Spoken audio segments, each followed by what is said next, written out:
দায়িত্ব গ্রহণের পর সোমবার সকালে ঢাকা সেনানিবাসে সশস্ত্র বাহিনী বিভাগে প্রধানমন্ত্রীর কার্যালয়ে প্রথমবার অফিস করেন প্রধানমন্ত্রী তারেক রহমান।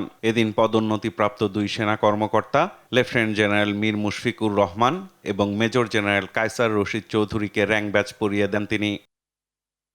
সকাল ৯টা ৪০-এ সচিবালয়ে প্রধানমন্ত্রীর কার্যালয়ে আসেন তারেক রহমান। শুরুতেই জনপ্রশাসন মন্ত্রণালয়ের উপদেষ্টা, প্রতিমন্ত্রী ও মুখ্য সচিবের সঙ্গে বৈঠক করেন প্রধানমন্ত্রী। বেলা 11:15টার দিকে প্রধানমন্ত্রীর সঙ্গে সৌজন্য সাক্ষাতে আসেন বাংলাদেশে নিযুক্ত চীনা রাষ্ট্রদূত। ১ ঘণ্টারও বেশি সময় কথা বলেন তারা। চীনের প্রেসিডেন্টের পক্ষ থেকে শুভেচ্ছা জানিয়ে সফরের আমন্ত্রণ পৌঁছে দেন রাষ্ট্রদূত।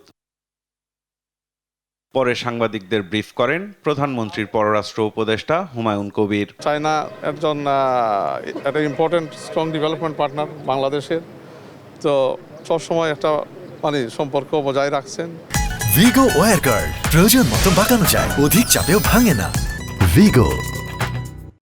এবং এই সম্পর্ক কিভাবে আরো জোরদার করা যায়, এখানে কোনো ডিটেইলড আলোচনা হয়নি যে এই জিনিস নিয়ে পার্টিকুলারলি আমরা উন্নয়নমূলক আমন্ত্রণ করব। হ্যাঁ, আমন্ত্রণ জানানো হয়েছে, ওনাকে আমন্ত্রণ জানানো হয়েছে চায়না ভিজিটের সময়সূচি। ওইগুলা তো আর ঠিক হয়নি, এগুলো তো প্রধানমন্ত্রীর এখতিয়ার। ওনার অনেক ডোমেস্টিক প্রায়োরিটি আছে, ওইগুলোর পরে যখন বিদেশ সফর শুরু করবেন তখন উনি ওনার চায়নার আমন্ত্রণ বিবেচনায় করবেন। মন্ত্রিপরিষদ সভাকক্ষে বিএনপির নির্বাচনী প্রতিশ্রুতি, কৃষক কার্ড চালুর বিষয়ে আন্তঃমন্ত্রণালয় বৈঠক করেন প্রধানমন্ত্রী। ফসলের ন্যায্য মূল্য নিশ্চিত সহ জনগণকে দেয়া প্রতিশ্রুতি দ্রুত বাস্তবায়নের নির্দেশনা দেন তিনি। পরে এ নিয়ে কথা বলেন তথ্যমন্ত্রী জহিরুদ্দিন স্বপন। মধ্যসত্ত্ব কোনো ভোগীরা যাতে কোনো সুযোগ সুবিধা না নিতে পারেন অথবা যাতে কোনো লিকেজ না হয়, সে কারণেই কিন্তু আমরা স্মার্ট কৃষক কার্ডের দিকে যাচ্ছি।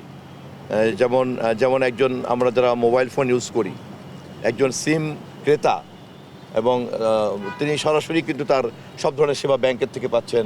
অতএব একটা কৃষক স্মার্ট কার্ড যখন আমি তার হাতে পৌঁছে দেবো, এরপরে কিন্তু রাষ্ট্রের সঙ্গে তার যোগাযোগ থাকবে সরাসরি, কোনো মধ্যস্বত্বভোগী থাকবে না। বিকেল 4:30টার দিকে মন্ত্রিপরিষদ কার্যালয় থেকে বাসভবনের উদ্দেশ্যে বের হন প্রধানমন্ত্রী।